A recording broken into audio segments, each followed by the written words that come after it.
burya bya bindi kenshi dusuzugura ndetse bya bindi tudaha umwanya ndetse tutitaho bifite akamaro.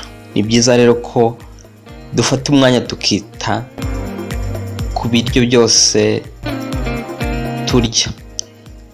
Cayenne pepper yantangaje ubwo nakoraga ubushakashatsi bujyanye na cayenne, naratangaye. Ntabwo nari nzi ko cayenne ifite vitamine. Cayenne pepper ikomoka mu bwoko bw'urusenda, nubwo iki kirungo atari kirungo gikaze nk'urusenda. Cayenne rero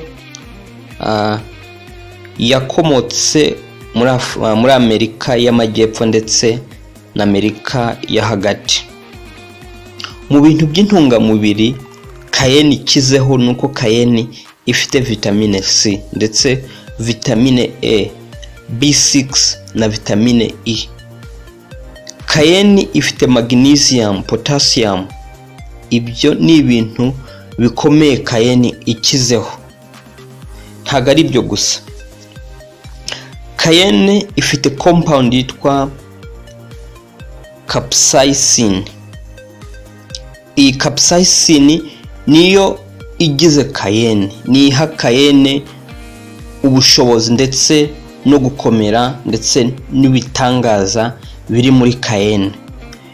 Bimwe rero mu bintu cayenne yagufasha ku mubiri ndetse ibintu by'akamaro cayenne ifite ku buzima bwawe, nuko cayenne ituma igifu gikora neza, igatuma igifu cyawe gikora neza ndetse bigatuma ibiryo bidatinda mu mara kandi bidatinda no mu gifu. Uretse ibyo cayenne ituma ibiryo biryoha kandi igatera apeti. Ntabwo ari byo gusa, cayenne ivugwa ko ishobora kugabanya umuvuduko w'amaraso kubera kuragukara imeze nk'urusenda, nubwo idakaze cyane, ituma imitsi iyobora amaraso yaguka bityo amaraso agahita neza.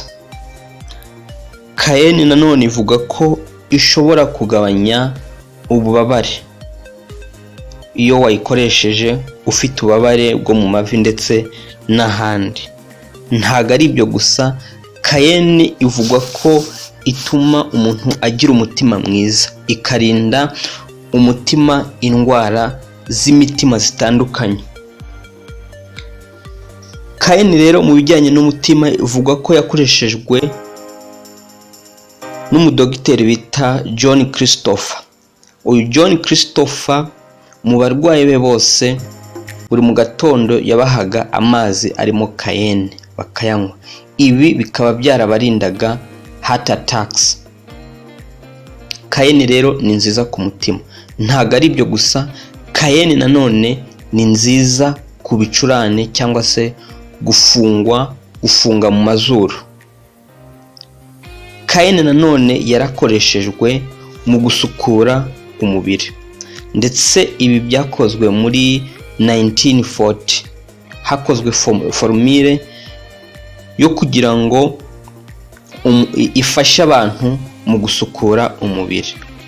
Bafataga cayenne rero ndetse bagafata n'indimu, umutobe w'indimu bakabivanga maze bakongeramo amazi, bityo umuntu akabinywa iminsi 10. Bakavuga ko ibi byafashije abantu mu kubarinda indwara ndetse no gusukura umubiri. Ntabwo ari byo gusa, cayenne nanone ituma umubiri ugira ubudahangarwa buhagije ku buryo umubiri ubwawo ugira ubushobozi bwo kwirinda indwara ndetse no gutuma umubiri ugira ubushobozi bwo kwivura ubwawo, kuko burya umubiri wawuhaye ubushobozi bwose bushoboka ubwawo urivura.